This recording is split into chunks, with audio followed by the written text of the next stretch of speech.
Ghost gear is abandoned, lost, or discarded fishing gear that continues to catch, trap, and entangle marine animals.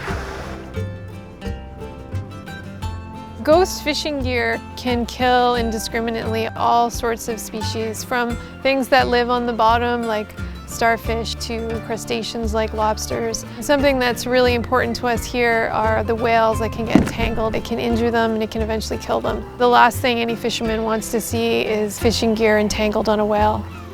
World Animal Protection's goal is to reduce and remove ghost gear from our oceans by working with the fishing industry and other stakeholders to build the Global Ghost Gear Initiative. When we heard about World Animal Protection's work with the Global Ghost Gear Initiative, it was really interesting to us. We didn't know many other groups that were doing this kind of ghost gear retrieval. It's an opportunity to learn from other people all around the world that are trying to address this problem. We just caught a half a suit of bottom twine for a weir.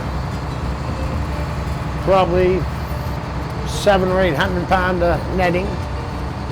Well, I was asked by Fundy North if I thought I could build and design a grapple to retrieve lost lobster traps out of 400 and 500 feet of water. So I designed these. They seem to work well. This bunch of stuff here is a small chunk of debris that we get off the bottom.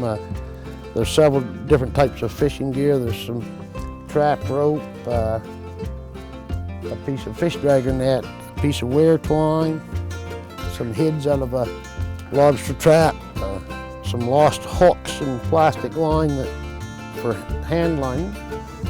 And then the worst of it is there's a chunk of gill net, and sometimes when we get the bigger junk, there's lobsters caught in it and crabs and other marine life that's filed up in it is just going to die.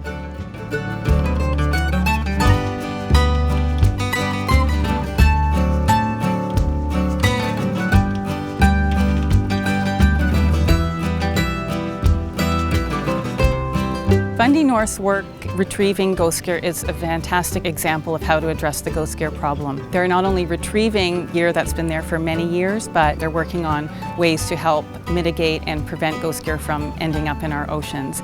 This is probably one of the most successful projects we've ever done. I'd say we've cleaned up the majority of the problem. And what I really like to hear is fishermen call the office and say, thank you, we really can see that there's less gear in this area and we haven't lost gear as much as we had before.